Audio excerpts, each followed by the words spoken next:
نحمده ونصلي على رسوله الكريم اما بعد فاعوذ بالله من الشيطان الرجيم بسم الله الرحمن الرحيم رب اشرح لي صدري ويسر لي امري واحلل عقدة من لساني يفقهوا قولي۔ عید الفطر، عید الفطر خوشی اور مسرت کا دن ہے۔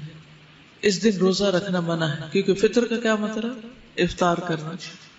یہ دن کھانے پینے اور اللہ کی بڑائی بیان کرنے کا دن ہے۔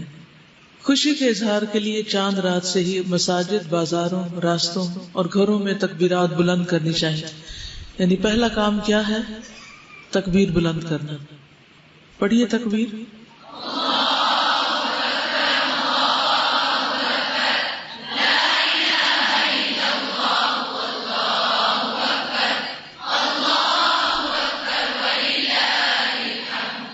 آپ خود گھر میں پڑھیے، اوروں کو پڑھوائیے۔ اگر پڑھوانا مشکل ہو تو آپ تکبیرات کی CD لگا دیجیے تاکہ گھر میں تکبیر بلند ہوتی رہے۔ اسی طرح دوسرے لوگوں کو بھی خاص طور پر بتائیے تاکہ اس سنت کو زندہ کیا جا سکے۔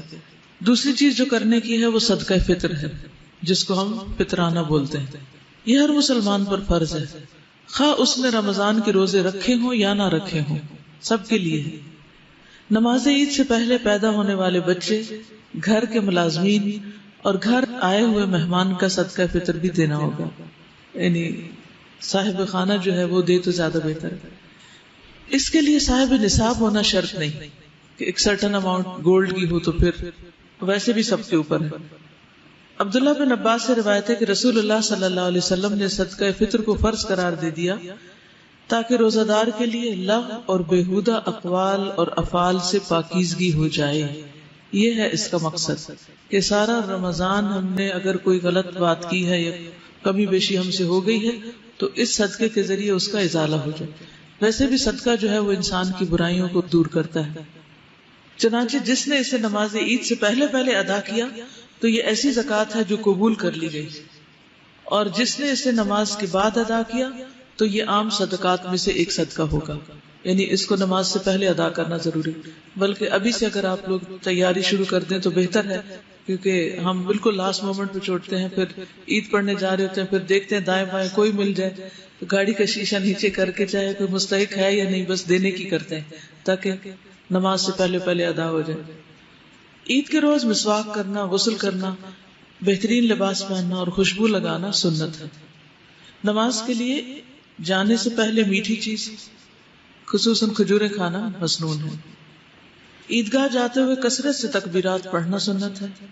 عید کی 2 رکعتوں سے پہلے اور بعد میں کوئی نفل نماز نہیں، یعنی جب آپ عیدگاہ جائیں گے تو نفل نہیں پڑھیں گے۔